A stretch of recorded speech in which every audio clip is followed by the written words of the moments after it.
Всяко едно куче може да бъде опасно, без значение дали то е малко или голямо.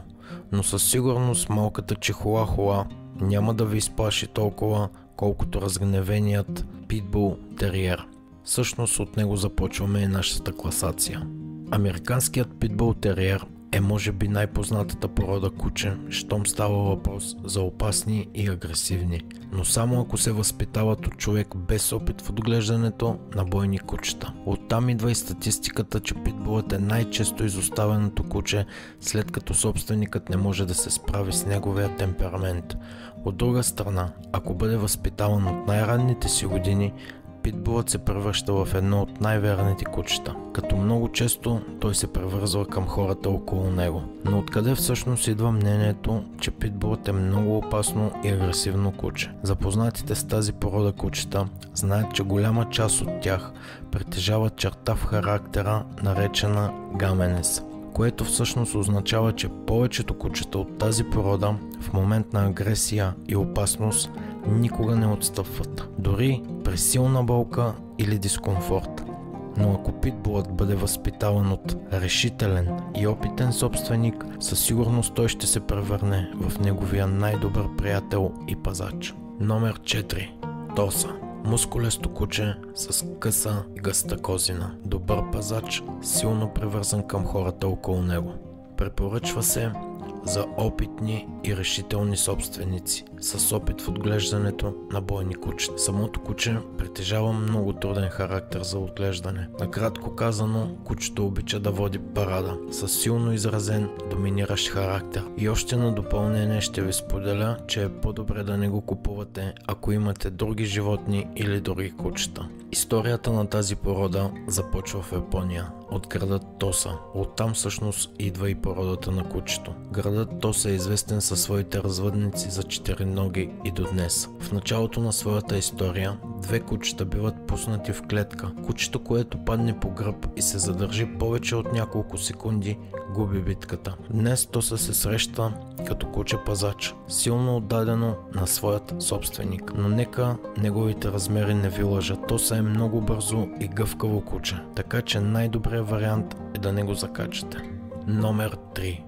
Неаполитански мастиф. Преди бойно куче, днес куче пазач и придружител. По принцип много спокойно куче, но само в ръцете на опитен и решителен собственик. Историята на кучето започва още от Римската империя. То притежава много избухлив характер, слави се със своето недоверие към нови хора. Неаполитанският мастиф се препоръчва само за хора с голям опит в отглеждането на кучета с труден характер, но заради своя доминиращ характер изпълнява команди, когато сам си реши. При правилно отглеждане става много вярно за всички от семейството. Най-често срещаното мнение за тези кучета, че много трудно приемат смяната на собственика. Още повече, ако в предишното му семейство са се отнасяли зле с него. Обича децата и е много толерантен, но заради своите размери понякога е невнимателен и може да ги нарани. Приятелски настроен за гости на семейството, но не забравяйте,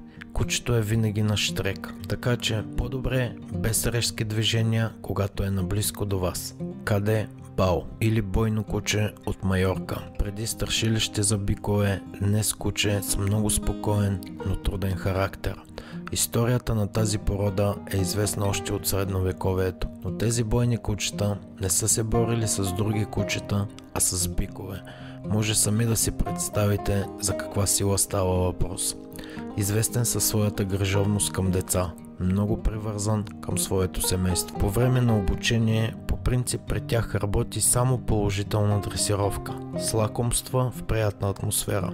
Обратното може да ги превърне в кучета, страшилище за всеки около тях. Къде Бол притежава много силна захапка, почти 50 кг на сантиметър, така че по-добре да не изпробвате неговия избухлив характер, особено в ситуация на опасност за него или негови близки. Препоръчва се само за опитни собственици с голямо търпение. Много често е агресивен към кучета от същата порода. Помни дълго неприятни срещи с други кучета, така че по-добре осигурете висока ограда на дома си.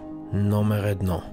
Бандог. Кучето с много лица за няколко секунди от верен приятел може да се превърне в твой враг, стига да направиш нещо, което на него няма да му хареса. Агресивно куче с много труден характер, дори и за опитни дресьори. Ако кучето усети дори и малка нерешителност от страна на човек, то приема инициативата.